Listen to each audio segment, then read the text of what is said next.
Olá, irmãos e irmãs, muito bem-vindos a mais um momento de meditação do Santo Evangelho com o Padre Luciano de Almeida. Hoje, segunda-feira, dia 26 de junho, 12ª semana do Tempo Comum, e nós estamos aqui novamente para juntos meditarmos a Palavra de Deus, que está em Mateus, capítulo 7, versículos de 1 a 5.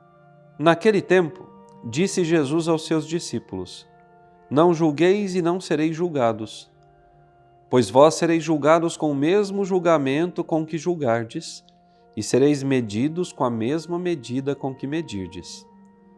Por que observas o cisco no olho do teu irmão, e não prestas atenção à trave que está no teu próprio olho? Ou como podes dizer a teu irmão: Deixa-me tirar o cisco do teu olho, quando tu mesmo tens uma trave no teu? Hipócrita! Tira primeiro a trave do teu próprio olho, e então enxergarás bem para tirar o cisco no olho do teu irmão. Palavra da salvação, glória a vós, Senhor. Meus irmãos e minhas irmãs, depois de ouvirmos essa palavra, nós devemos nos perguntar: quais são as traves que estão nos nossos olhos? Quais são os pecados que nos impedem de vermos a vontade de Deus com clareza? De enxergarmos a realidade ao nosso redor, de vermos o sofrimento dos nossos irmãos, de tomarmos consciência das nossas misérias próprias. Pode ser que essa trave seja a soberba, pode ser que seja o orgulho, pode ser que seja a vaidade, pode ser que seja a ira, pode ser que seja a gula, pode ser que seja a luxúria, pode ser que seja a avareza, um dos 7 pecados capitais, uma dessas muitas dificuldades e vícios que invadem a vida do homem, que, perdendo a graça, está entregue a tudo isso. Quais são as travas que nos impedem de fazer a vontade de Deus? Porque nós muitas vezes nos colocamos como baluartes, nós somos os melhores, somos os mais santos, somos os mais puros, nós usamos roupas decentes, nós cobrimos a nossa cabeça, nós rezamos em latim. Padre, o senhor tem alguma coisa contra isso? Nada de contrário eu tenho em relação a isso. Muito pelo contrário.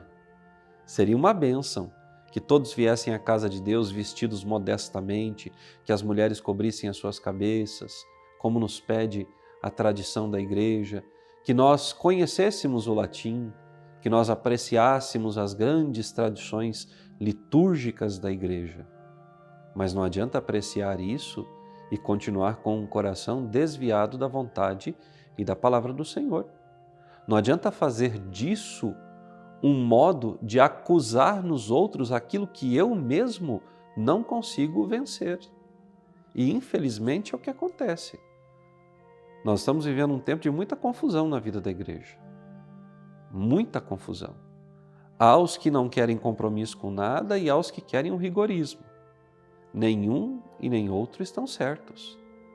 Está certo aquele que para diante de Deus, bate no peito e reconhece os seus pecados e diz ao Senhor: sem ti eu nada posso, vem em meu auxílio. Que buscando viver a graça recebida, muda de vida, enxerga em primeiro lugar suas próprias misérias, suas dificuldades, seus pecados, procura viver de modo diferente daquilo que tem vivido até agora, e aí sim, se transforma num verdadeiro cristão, e aí de fato, seu testemunho, sua palavra e até mesmo a sua correção são válidas. Mas não adianta ter uma moral de cuecas.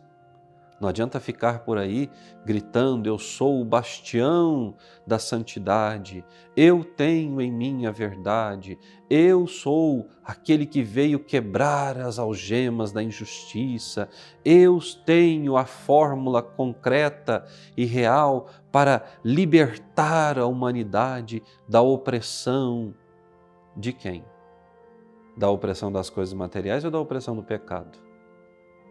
Porque se eu não estou disposto a libertar o outro do pecado, qualquer proposta de libertação que eu faça é nula, vazia e estéril. Porque o homem, enquanto escravo do pecado, nunca vai conseguir transformar a sociedade.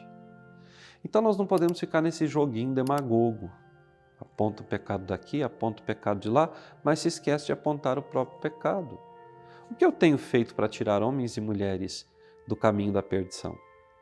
Minha vida, como eu a tenho vivido, minha fé, tem inspirado outros homens e mulheres a procurarem o caminho do céu, a buscarem a graça de Deus, a se arrependerem dos seus pecados, a confessarem as suas misérias, a fazerem penitência, a rezar, a buscar ter uma vida eucarística, uma vida sacramental, para que assim, vencendo dia a dia os obstáculos que eu tenho diante dos meus olhos, eu possa ser capaz de mostrar o caminho aos meus irmãos? Os santos e santas, quem foram? Pecadores que reconheceram as suas misérias, que primeiramente deixaram Deus curá-los e transformá-los, que obedeceram fielmente ao chamado do Senhor e depois de santificados, depois de realmente convertidos, ajudaram tantos homens e mulheres na sua conversão. Só depois de eles mesmos terem sido generosos com o Senhor na sua entrega, é que eles puderam tornar-se faróis a iluminar e a guiar o caminho de tantos homens e mulheres. Eu e você, estamos sendo faróis na vida dos outros? Porque se estamos apenas apontando o dedo, nós precisamos nos lembrar do que o Senhor nos falava no Evangelho. Com a mesma medida com que medirdes, vós sereis medidos.